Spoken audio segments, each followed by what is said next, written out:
Protectors of the Grid, Chapter 54. They were way out I-15 in the middle of nowhere. Look, there's Mesa Rock, that big overlook. The formation seemed to draw their attention. The turnoff is only a bit farther. Charlie read the directions off Ben's smartphone. Sure enough, a gravel road soon appeared on their right, and he barely slowed as he swung the big SUV off the highway. At least not they until they slammed into a big pothole. "Ouch!" yelled Will from the back seat. "Sorry." The expedition slowed to just above a crawl, and they progressed gingerly along the track for another 20 minutes, each scanning the landscape, feeling the energies. "Look over there." Will pointed to what seemed to be the central meadow, possibly a prehistoric lake bed, with an enormous monolith looking over it. As they turned to look, the perspective of the giant rock changed with the slow movement of the expedition, so that the profile of an Indian man showed itself. "Wow," Ben breathed. "Let's stop here." "Wait a minute," Will instructed as he stepped out of the car. He walked all around, testing the texture of the ground. When he found a spot where his artificial foot didn't sink into the ground, he pointed. "This is solid. You can pull in here without getting stuck and be able to back out onto the track when we're done." Ben pulled the Ford all the way to where Will's hands stopped them. In no time they were adjusting their packs.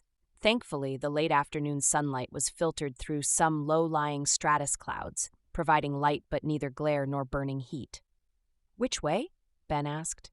"You tell me," Tara replied, then waited. Ben closed his eyes. "Wow, okay, this way." And he took off across the edge of the meadow. "Look," Charlie called, pointing to a pile of rocks that was obviously man-made. "There's another one," Ben cried, pointing. "And another one." He pointed in a different direction several hundred meters away. The ground began to rise, the path leading into an ancient grove of trees.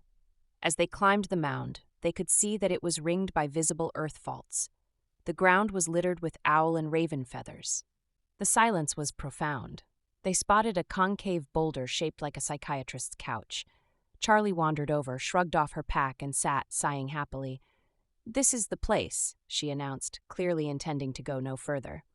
Since everyone could feel the energy, no one was inclined to argue. Charlie stretched out.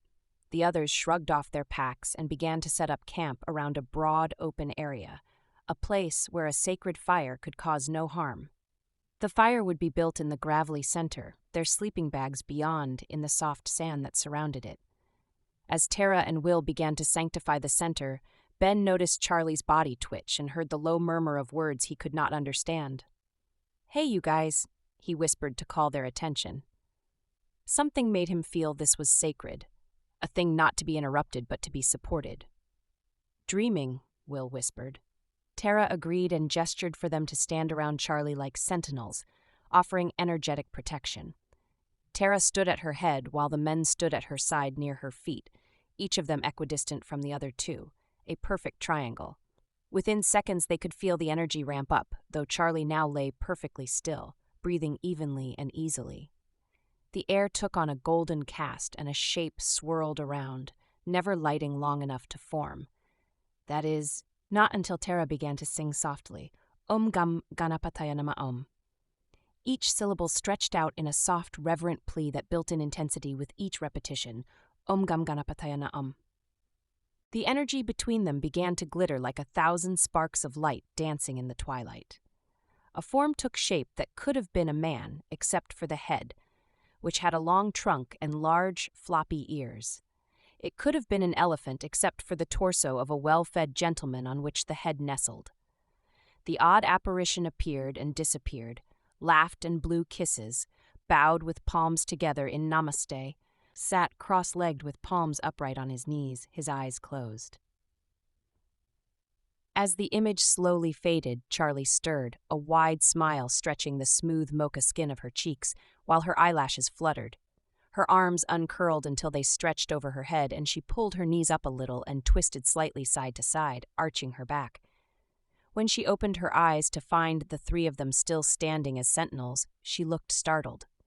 Charlie shook her head as though to scatter confusion and sat up. "Were you dreaming, too?" she asked. Clearly she was not all the way back. "Did you see him?" Charlie hugged herself happily, still blinking, looking around, bringing herself back to the desert. Well, this is a propitious start to our work here, Tara announced. The 3 sentinels applauded. Charlie looked bewildered but smiled. What?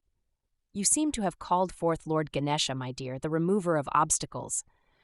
The supporter of success, Tara informed her. Ah! Charlie's face glowed with certainty and serenity. You did see him. We are so blessed. And this rock. She patted the rock on which she had just been stretched out. In this chair of dreams, the dimensions open up and anything is possible. Charlie was fully back in her body now. As she stood to face them, there was a new authority in her stance. We are definitely in the right place.